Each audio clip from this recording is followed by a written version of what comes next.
તમારી પાસે રજૂઆત કરવા માટે આવ્યા છીએ. અમારી પાસે તમામ પ્રકારના આધાર પુરાવો અમારી પાસે ઉપલબ્ધ છે. વિષય અમારો એ છે કે હેમચંદ્રાચાર્ય જે યુનિવર્સિટી છે જેમાં સંલગ્ન જે કોલેજો છે એમાં નિયમ વિરુદ્ધ નર્સિંગમાં પ્રવેશ આપનાર સંસ્થાઓ તથા યુનિવર્સિટીઓની કર્મચારી ઉપર કડકમાં કડક કાર્યવાહી કરવી, આ અમારો આ મુદ્દો છે. કેમ કે 2023-24 ઇન્ડિયન નર્સિંગ કાઉન્સિલ INC દ્વારા નર્સિંગમાં પ્રવેશ માટે અંતિમ તારીખ 30/11 રાખેલી હતી.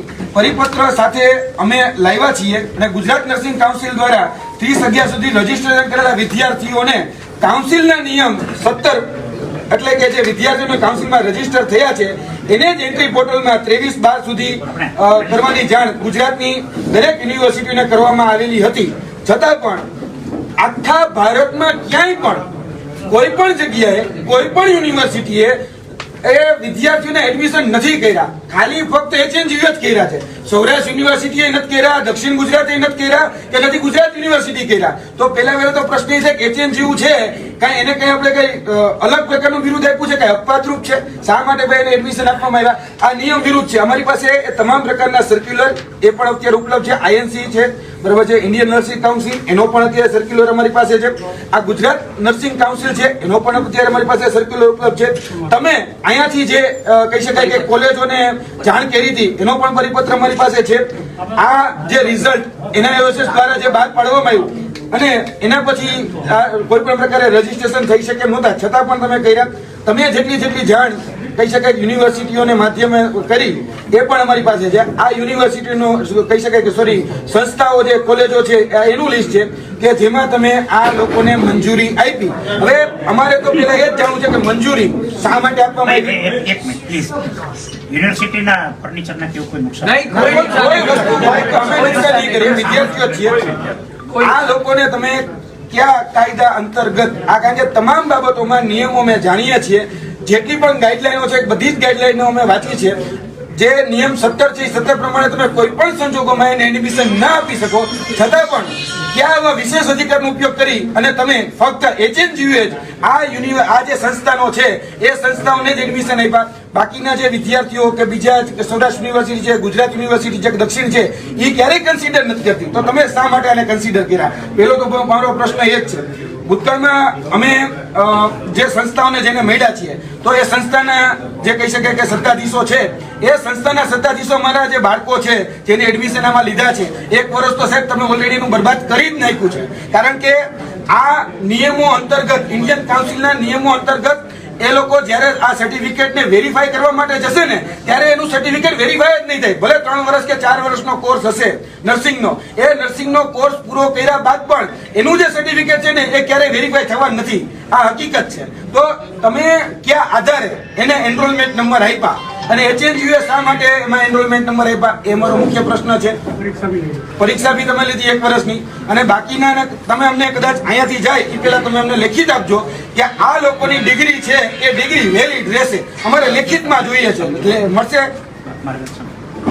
આપણે જે GNC ના છે એની સાથે આપણે વાત કરી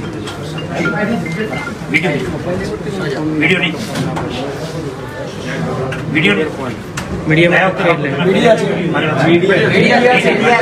તો ચાલશે તો સાહેબ, સત્ય હોય તો મીડિયા સામે કહેજો. સમજો ગયા વખતે તમે એવું કીધું તમે વિડીયો અમે ગયા વખતે તમારા દ્વારા એક ફેસબુક પર ચર્ચા કરી નથી, અમે નથી ક્યારે શું કોઈ આની અંદર કોણ મૂકે?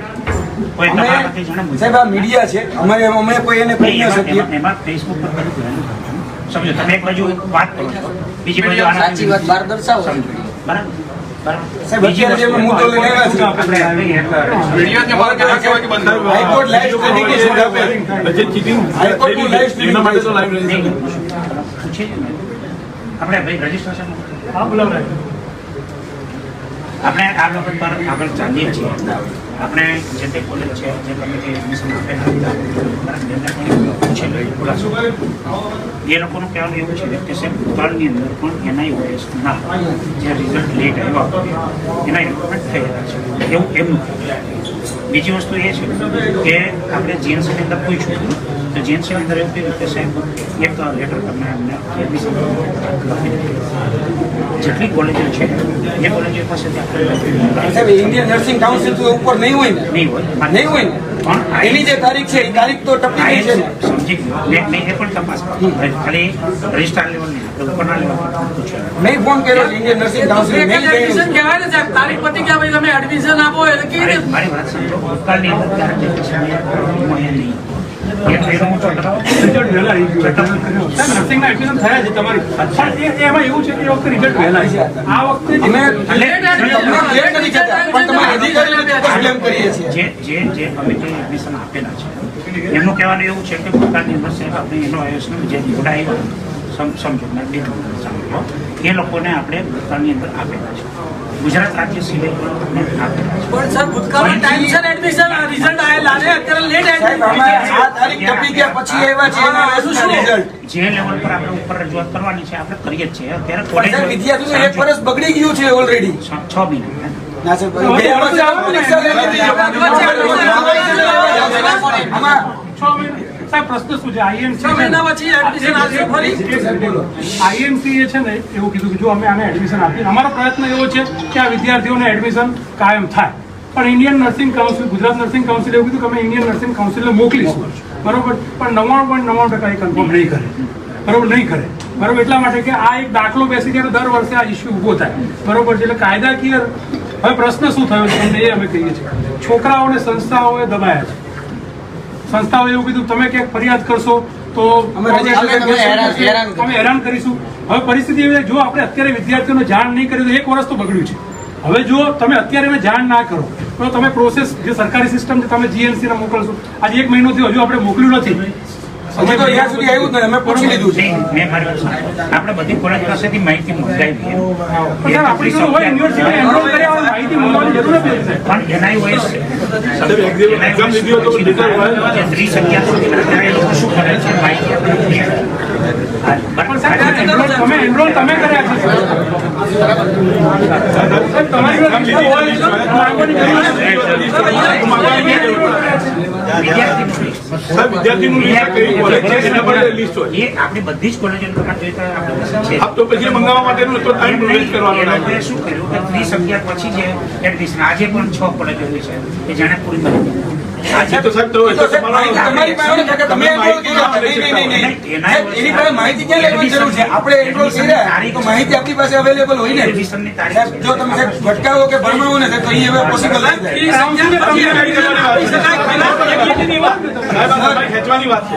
કાઉન્સિલે તમને લિસ્ટ આપ્યું, એના માટે લિસ્ટ આપણી પાસે અવેલેબલ હોય. આપણે બધી માહિતી બધી કોલેજો પાસે તમારી જો હોવી જોઈએ, તમે પરીક્ષા લીધી છે તો તમારી જો હોવી જોઈએ. એ તો એડમિશન ની છે. સાહેબ, જે પાછળના જે 400 વિદ્યાર્થીઓના તમે ડેટા લીધા છે, એ તો તમારી જોડે હોવા જ જોઈએ. સાહેબ તમારા જે અધિકારી એડમિશન કર્યા હોય ને એના ખબર જ હોવી જોઈએ. એને પૈસા લીધા છે. હા, 100%. વહીવટ સાહેબ, વહીવટ કરેલો છે. અરે શિક્ષણ કે દલાલો કો સાહેબ, આ કેવી છે કે કમિટી નિમણી, કમિટીએ માર્યા પર મૂકી દેવાની વાત છે કે તમે એમ કહો કે હું આ કરું. સાહેબ, મને એવો થાય કે આ 5 વર્ષ સુધી આપણે જવાબ ના આવે અને છોકરાઓના ભવિષ્ય બગડી જાય. સાહેબ ઉભા રહ્યો. તમે એટલું માનો છો કે આમાં ભૂલ થઈ છે કે નથી? તમે મને કહો ચલો ભૂલ થઈ છે ઓકે ન્યાય આપો. હા મોટું હલાવ્યું ચલો ને હું આ પાડું. આ કરો કહો અને એ તો આમાં ટીચર હું ભણાવતો હતો. મારે આ વાત કરવાનો એટલે તમે એને હા ને ના આવું નહીં કરો. ઓકે સમજો? ચલો આપણે કઈ કહેવાનું ચાલો. હવે જીએનસી ની અંદર અત્યારે શું થયું? હવે જીએનસીમાં શું છે કે 30 નવેમ્બરે પોર્ટલ બંધ થયું એના પછી જાન્યુઆરી ફેબ્રુઆરીમાં એમના એનરોલ કરવાના હોય એટલે એમને એનરોલ થયા જાન્યુઆરી ફેબ્રુઆરી પછી એનઆઈઓ છે એટલે 12 ધોરણના જુદા જુદા વૈષ્ણવજન તો તેને કહીએ જે પીડ પરા